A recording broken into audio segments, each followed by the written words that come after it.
menilik sejarah di dalam beberapa kitab para ulama, kita akan mendapati ada yang melatar belakangi sejarah dari malam Lailatul Qadar atau malam yang lebih mulia dari 1000 bulan ini. Kita bisa melihat di dalam kitab Ihya Ulumuddin karya Imam Al-Ghazali. Di situ disebutkan, pernah suatu kali Nabi Muhammad SAW sedang berkumpul bersama para sahabat. Jadi Rasulullah sedang duduk dengan para sahabat, dan waktu itu di bulan suci Ramadan. Tiba-tiba sahabat melihat Rasulullah senyum sendiri, sehingga sahabat penasaran, kemudian bertanya kepada Rasulullah, "Ya Rasulullah, apa hal yang membuat engkau tersenyum?" Rasulullah menjawab, "Diperlihatkan kepadaku hari kiamat. Ketika seluruh manusia dikumpulkan di padang mahsyar, ada seorang nabi yang membawa pedang dan tidak mempunyai pengikut satupun. Nama nabi itu adalah Syam'un Al-Ghazi," kata Rasulullah SAW. Kemudian Rasulullah SAW menjelaskan tentang Syam'un Al-Ghazi ini. Dia ini berasal dari Bani Israel dan diutus dia ke tanah Romawi. Jadi dia berasal dari Bani Israel, diutus dia ke tanah Romawi. Kerjaan Nabi Syam'un Al-Ghazi ini selalu menyampaikan risalah La ilaha illallah, tiada Tuhan selain Allah. Karena waktu itu paganisme, menyembah berhala ini sedang menjadi-jadinya. Nah, diberilah Nabi Syam'un Al-Ghazi ini suatu kelebihan. Dia memiliki kekuatan yang dengan kekuatan itu seharusnya lebih memudahkan dakwahnya. Tapi ternyata sudah diperlihatkannya pun kekuatan dia yang diberikan Allah, tetap tidak ada yang mau mengikutinya. Dan dalam riwayat ini disebutkan dia berambut panjang yang kalau dia berdiri rambutnya itu menyentuh ke tanah. Apa mukjizat yang diberikan Allah kepada Nabi Syam'un Al-Ghazi ini? Hampir sama dengan Nabi Daud. Dia bisa melunakkan besi, dia bisa merobohkan tembok. Jadi dia memiliki kekuatan yang besar. Kalau sekarang orang yang punya kekuatan besar seperti ini masih banyak pengikutnya ini. Kalau orang berdakwah dia baik, kekuatannya sebesar ini masih banyak pengikutnya. Nah, sementara pada saat itu Bani Israel, orang-orang Romawi, nggak ngaruh sama mereka. Mau kuat, mau hebat, yang penting nyembah berhala, segala-galanya bagi mereka. Nah, untuk hal ini kita masih bisa bersyukur. Kalau sempat ada orang yang berdakwah dan dia memiliki kekuatan, insya Allah masih ada orang yang menjadi pengikutnya karena dia kuat. Nah, kalau sahabat Rasulullah, Umar bin Khattab kuat, dan itu yang membuat dakwah ini menjadi terang-terangan. Jadi masih bersyukur kita sebagai umat Rasulullah SAW. Nah, Nabi Syam'un Al-Ghazi diutus ke Romawi, orang masih menyembah berhala, dengan kekuatannya tidak ada yang terpengaruh. Karena waktu itu orang hanya terpengaruh dengan apa? Harta. Jadi kalau berdakwah dengan menggunakan harta, orang banyak pengikutnya. Tapi untuk kekuatan, orang tidak mau ikut. Jadi harta segala-galanya bagi umat Romawi Israel pada saat itu. Dia terus berjuang dengan pedangnya yang ajaib, dan sangat jarang dia merasakan haus dan lapar. Jadi boleh dibilang untuk memfokuskan perjuangannya ini, Syam'un Al-Ghazi banyak berpuasa. Hampir setiap hari dia menahan lapar dan haus. Dan dia tidak merasakan kelaparan sama sekali. Dia fokus, aku berjuang, aku berfokus, jangan mikir makan, jangan mikir minum. Jadi dia puasa sepanjang hari. Dan Allah tetap memberikan rasa kenyang kepadanya. Nah, itu keistimewaan yang diberikan Rasulullah diberikan Allah kepada para nabinya. Riwayat ini juga menceritakan selain dia berjuang di jalan Allah, ibadahnya pun sangat dahsyat. Dia ahli ibadah, dia ahli berjihad di jalan Allah. Sudah banyak orang-orang kafir yang melawannya, namun tidak ada yang mampu mengalahkannya. Dan dia malam beribadah, siangnya berpuasa. Belum ada kan kita yang kombinasi seperti ini selain para nabi dan Rasulullah. Manusia biasa pasti akan sulit melakukan ini. Malam tahajud, sedikit tidur, siangnya berpuasa. Kalau kita pernah menonton film Samson dan Delila, sebetulnya yang diceritakan itu adalah Sam'un Al-Ghazi, tapi berbeda versinya dengan versi film, dengan versi yang sebenarnya. Kalau versi yang sebenarnya dia adalah ahli ibadah. Datang pertanyaan orang, dari apa pedang Sam'un Al-Ghazi itu? Nah, riwayat ini menceritakan dia terbuat dari tulang dagu onta. Jadi tidak panjang, pendek saja, tapi kekuatannya luar biasa. Jadi dia tulang dagu onta itu yang dijadikan pedang, ditajamkan, dan itu yang menjadi senjatanya. Dan dia tidak terkalahkan. Berikutnya lagi, Raja Bani Israel saat itu ketakutan dia dengan Sam'un Al-Ghazi ini. Mereka itu sepakat, jangan kita lawan Sam'un Al-Ghazi, karena kita pasti kalah. Kalau dengan menggunakan kekuatan, kita pasti kalah.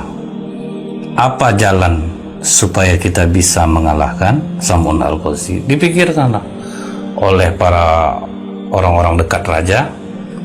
Akhirnya dapatlah satu ide. Kita sayembarakan.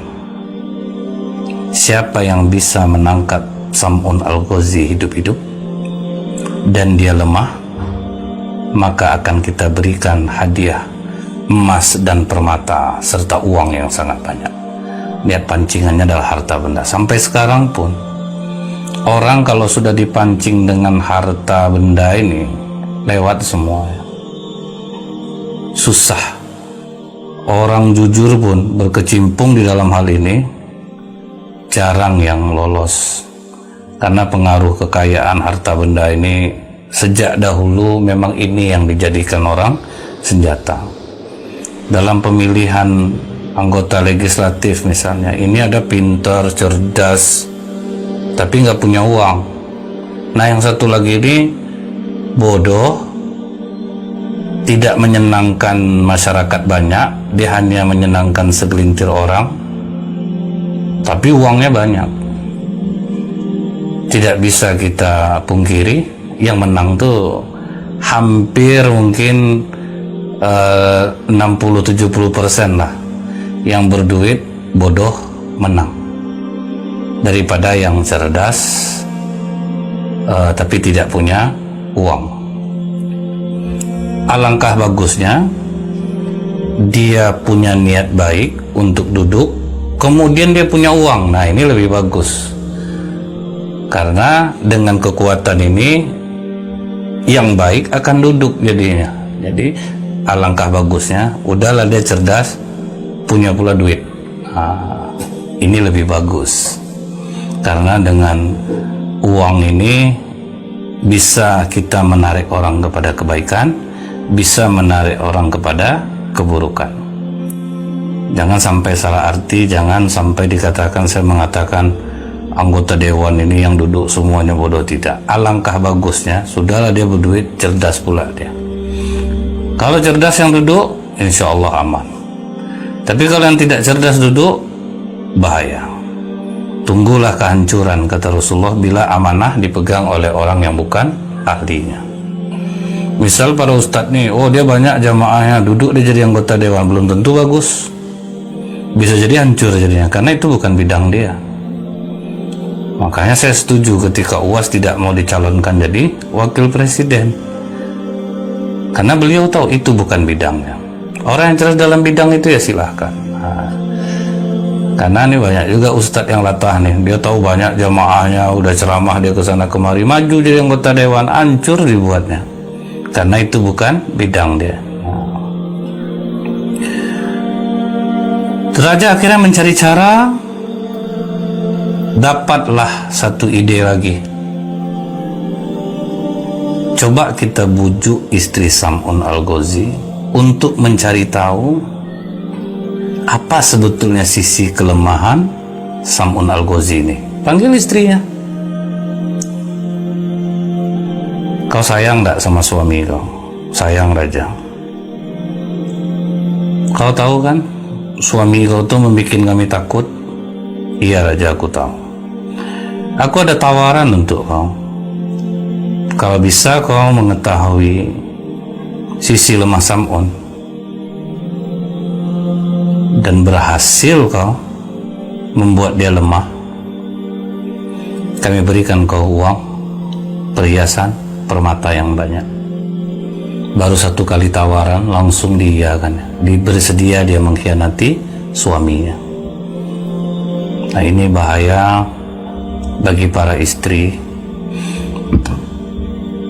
Kalau istri yang tidak soleha, dia akan mudah mengkhianati suaminya kalau ada orang yang menawarkan uang kepadanya. Tapi kalau istri yang soleha, jangankan itu suaminya dalam keadaan tidak ada pun dia siap mendampinginya. Jadi wanita ini bisa baik negara karena wanita, bisa hancur negara karena wanita. Wanita dijadikan sebagai simbol untuk melemahkan pria, tapi wanita juga bisa menjadi tiang penyangga yang menguatkan perjuangan pria. Dalam riwayat ini dimanfaatkan, mau tidak mengkhianati suami kau? Akhirnya dia katakan mau. Bagaimana caranya? Diberikanlah pengikat yang kuat. Ini coba kau ikat suami kau pas tidur dengan ikat ini. Nanti setelah dia lemah, tidak usah kau yang membunuh, kami yang datang. Setuju dia. Cuman malam pertama, karena Sam'un Al-Ghazi ini sholat malam yang disyariatkan padanya sangat lama waktu itu dia mengerjakannya, sehingga istri yang ngantuk, tidak jadi mengikat. Besok dia datang kepada raja, maaf raja, saya ketiduran semalam, Sam'un Al-Ghazi sholatnya lama. Oh, tidak masalah, jangan khawatir, masih ada kesempatan. Jadi kalau untuk rencana buruk itu, kesempatan selalu terbuka, asal dia berhasil dengan tujuannya. Pas malam kedua, suaminya sedang tidur, diikatnya lah dengan tali itu dengan sangat kuat. Begitu Sam'un Al-Ghazi terbangun, heran dia, ditanya ke istrinya, siapa yang mengikat aku nih? Aku, suamiku. Maksud kau apa? Aku hanya ingin mengetahui sejauh mana kekuatanmu. Kalau ini menggeliat aja, aku tuh buka nih, geliat ya, tanggal. Kuat kau ya suamiku. Iyalah, ini kan kekuatan dari Allah, bukan dari aku. Allah yang mengizinkan. Tetap membawa Allah. Ini kadang kita dipuji, kuat abang ya bang ya. Iyalah, abang dari muda rajin olahraga, langsung dia malas bangga. Nah, pada hari berikutnya, pas suaminya sedang tidur lagi, diikatnya lagi dengan tali yang lebih kuat dari hari kemarin, diberikan oleh raja. Pas besoknya dia terbangun, dia lihat, loh, ini kok terikat lagi? Kau lagi yang ikat aku, istriku? Iya, suamiku. Untuk apa kau ingin mengetahui sejauh mana kekuatanku? Istriku, apapun tidak akan ada yang mampu melemahkanku, karena kekuatan ini dari Allah. Dia gerak sedikit, tertanggal lagi.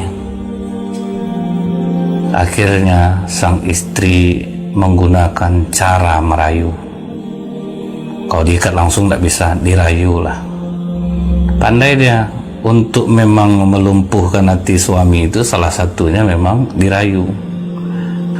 Nah, dirayu oleh istrinya nih, aku kan sudah lama bersamamu, masa kau tidak percaya dengan aku? Kalau memang kau cinta dengan aku Sam'un, pasti kau tidak keberatan untuk menyampaikan apa yang menjadi kelemahanmu. Kalau diikat kamu gak bisa bergerak tuh pakai apa gitu. Wahai istriku, aku ini diberikan kekuatan oleh Allah melalui rambutku yang panjang ini. Jadi kalau misalnya aku diikat dengan apapun, itu mudah aku untuk melepaskannya. Tapi kalau orang mengikat aku dengan rambut aku nih, aku tidak akan berdaya, istriku. Nah, udah dapat dia rahasianya. Dapat dia rahasia kelemahan suaminya. Pas suaminya tidur, dipotongnya rambut suaminya cukup panjang, 4 helai, 4 helai, 4 helai, 4 helai. 4 helai dia ikat di tangan kanan, 4 helai di tangan kiri, 4 helai di kaki kanan, 4 helai di kaki kiri. Tapi dia ketakutan nih, betul enggak nih? Begitu Sam'un bangun, ditanyanya, kau mengikat aku dengan rambutku? Iya, aku hanya ingin mengetes apa betul kau bilang dengan rambutmu kau akan lemah. Berusahalah Sam'un untuk melepaskan ikatan itu. Namun sia-sia. Sam'un betul-betul lemah. Melihat Sam'un lemah, langsung dia sampai kepada raja. Dia katakan, wahai raja, aku telah berhasil mengikat Sam'un. Ternyata kelemahannya adalah rambutnya. Dia tidak bisa apa-apa sekarang. Pengkhianatan istri terhadap suami. Pada suaminya Nabi, istrinya berkhianat. Artinya suami tidak mempunyai tanggung jawab penuh dalam hal mendidik istri berhasil atau tidak. Nabi Lut istrinya berkhianat juga gara-gara harta. Nabi Nuh istrinya juga berkhianat padanya. Dibawalah dia oleh orang-orang kafir ini, di bawah perintah raja, diikat dia di tiang utama istana itu, ditegakkan dia di sana, dan mereka tidak mau membunuh secara langsung. Apa yang mereka lakukan dalam riwayat ini disebutkan, dipotong kedua telinganya, dipotong bibirnya, jadi bibirnya dipotong, kedua tangan dipotong, kedua kaki dipotong. Dia disiksa, dibutakan kedua matanya. Mereka ingin supaya Nabi Sam'un Al-Ghazi mati secara perlahan-lahan, karena dia sudah banyak membunuh orang-orang yang menentang Allah. Dibuat dia menderita akibat pengkhianatan istri. Di saat-saat seperti itu, Nabi Sam'un Al-Ghazi diperlakukan dengan cara biadab. Pertolongan Allah datang melalui malaikat Jibril, langsung datang kepada Sam'un Al-Ghazi. Wahai Sam'un, apa yang kau inginkan saat ini? Kata Sam'un, ya Allah, ampunilah aku. Karena istriku aku menyampaikan rahasia yang seharusnya tidak boleh aku katakan. Berikanlah kekuatan kembali kepada aku, hingga aku mampu menggerakkan tiang istana ini. Dikabulkan oleh Allah, dikembalikan kekuatan Sam'un. Dia goyang badannya, yang sudah terpotong kaki, dia goyang badannya. Runtuhlah istana itu. Semua masyarakat yang hadir, yang nonton di tengah kerajaan itu, semua mati, termasuklah istri Sam'un Al-Ghazi. Dia juga ikut mati. Harta belum dapat dia cicipi, tapi dia sudah mati terhimpit oleh reruntuhan istana itu. Kemudian Allah kembalikan, setelah itu hanya Sam'un Al-Ghazi yang hidup. Dikembalikan Allah matanya, bibirnya, telinganya, tangannya, semua diberikan oleh Allah kembali. Apa yang telah hilang dari Sam'un yang sudah dipotong oleh raja yang zalim ini. Setelah peristiwa itu, bersumpahlah Nabi Sam'un Al-Ghazi, ya Allah, aku akan menebus semua dosaku ini. Karena membocorkan rahasia yang seharusnya aku rahasiakan, aku bersumpah ya Allah, aku akan berjuang menumpas kebatilan selama 1000 bulan. Jadi dia bersumpah, apa aja kebatilan akan aku hadang ya Allah, aku akan tumpas selama 1000 bulan tanpa henti. Jadi dia berjuang 83 tahun tanpa henti. Malamnya dia sibuk ibadah kepada Allah, dia banyak sholat malam, siangnya berpuasa, kemudian berjuang. Asal nampak kebatilan dia berjuang sendirian aja. Setelah mendengar kisah Sam'un Al-Ghazi ini, para sahabat pun menangis haru. Bertanya para sahabat kepada Rasulullah, ya Rasulullah, sungguh besar betul pahala Sam'un ini. Dia berjuang berjihad tanpa henti 1000 bulan. Dia malam sholat tahajud, siang dia berpuasa. Sungguh kami yang lemah ini tidak akan mampu melaksanakan ibadah seperti itu. Malaikat Jibril datang kepada Rasulullah membawa surat Al-Qadar ini. Apa kata Allah? A'udzubillahi minasyaitonirrajim. Inna anzalnahu fi lailatul qadar. Sesungguhnya kami telah menurunkan Al-Quran pada malam kemuliaan. Wa ma adraka ma lailatul qadar. Dan tahukah kamu apa malam kemuliaan itu? Lailatul qadri khairum min alfi syahr. Malam kemuliaan itu lebih baik daripada 1000 bulan. Tanazzalul malaikatu warruhu fiha biizni rabbihi min kulli amr. Salamun hiya hatta matla'il fajr. Pada malam itu, malaikat-malaikat dan malaikat Jibril turun dengan izin Allah mengatur segala urusan, dan malam itu penuh kesejahteraan sampai terbit fajar. Mendengar ini Rasulullah SAW mengatakan kepada para sahabat, buru Lailatul Qadar. Kalian hanya melakukan amalan 1 malam, dapatkan Lailatul Qadar itu melebihi amalan yang dilakukan oleh Sam'un Al-Ghazi. Sam'un Al-Ghazi harus berjuang, berjihad tanpa henti 83 tahun, berpuasa sepanjang siang, kemudian malam dia beribadah, 83 tahun berjuang. Sementara kalian buru malam Lailatul Qadar, lebih kalian dapat daripada Sam'un Al-Ghazi.